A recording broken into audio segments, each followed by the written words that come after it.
And lastly, I want to tell you a small story, guys. This past week, me and my son, Z, we went to the baseball game. How many of y'all like Cardinals? A few of you, all right. Y'all like the Cubs? Oh, we forgive you. Went to the baseball game. My son's just kind of, sitting in his seat, watching the game, but he's watching the TV half the time. Like, dude, watch the game, don't watch it on the TV. I'm like, we're going to watch it on the TV. We'll sit at home in the AC.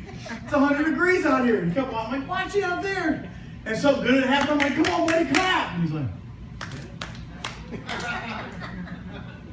and then something else would happen. I cheer. I'm like, come on, cheer. He's like, yay. Only time you get excited is when the wave would go by. And he'd look at me and he's like, come on. He goes, you're lame. I'm like, I don't have the energy to get up and sit down over and over again like that. So I'm trying to get him excited. But every time I would, he'd say, I am.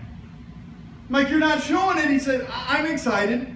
So I tried to give him a high five and I told him, get excited. He said, I was. And then on the screen it said, if the Cardinals hit 12 runs, if they hit, they get 12 hits. Don't have to be runs, don't have to be home runs, nothing, just 12 hits. Then Krispy Kreme donuts are $3.99 that next day. And let me tell you, the attitude of my son changed. He got excited. He'd yell out, come on, hit it, you can do it, hit it. He got excited and started screaming, started cheering, yeah! But there was a complete change in him. Something happened. Something different took place in him. His attitude changed and he started caring. But the thing was, he wasn't into it until he found out it benefited him. And then he gave everything. When he found out what there was to lose, is when things began to change. And the exact same thing that all these men had in common with my son is they all changed when they found out the negative impact of not giving it all could have on them. And each one of these men that I've described today, that when they realized the impact of not giving it all to Christ had on them or had on Christ, they made a decision to change. They made a decision to do so. Other than Judas, all of them made a decision to do something greater for Christ. They began to stand up and began to do even more. None of them realized that they weren't giving it all until they were called out on it. These men weren't committed until they realized they hadn't given it all. And when they began to realize that, they began to commit themselves. They all felt like they were doing right until they realized the negative impact not serving Christ had on them.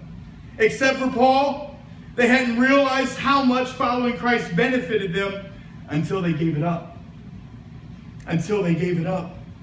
They began to feel the negative impact it had on them. How often is that with us, that we don't realize the great impact that following Christ actually has on us until we get to the place that we're not serving Christ like we once were. And we begin to say, wow, it was doing something in my life. It was truly changing me. It was making me something better. And most of them turned it around for God. Greatly, they all made a decision to do something about it. All but one decided to better themselves. But the one that didn't couldn't live with himself. He felt too much condemnation. And I'm telling you today, you don't have to live with that. All you have to do is depart from it. Amen. Christ isn't calling you to live with your past sins, to live with the things you've done. He's calling you to depart from it. He's calling you to go forward. It doesn't matter where you are in Christ. Some may say, I was following God and I fell away. Others here today may say, I've never followed Christ. But hey, let me tell you, we all can follow him today. We're all able to follow. As I've told you the stories of these mighty men of God that had committed such great sins that it wasn't a sin too big that couldn't be forgiven. It wasn't a past too long and too strong that God couldn't use them. That no matter what they had gone through, God was ready to do something in them and through them.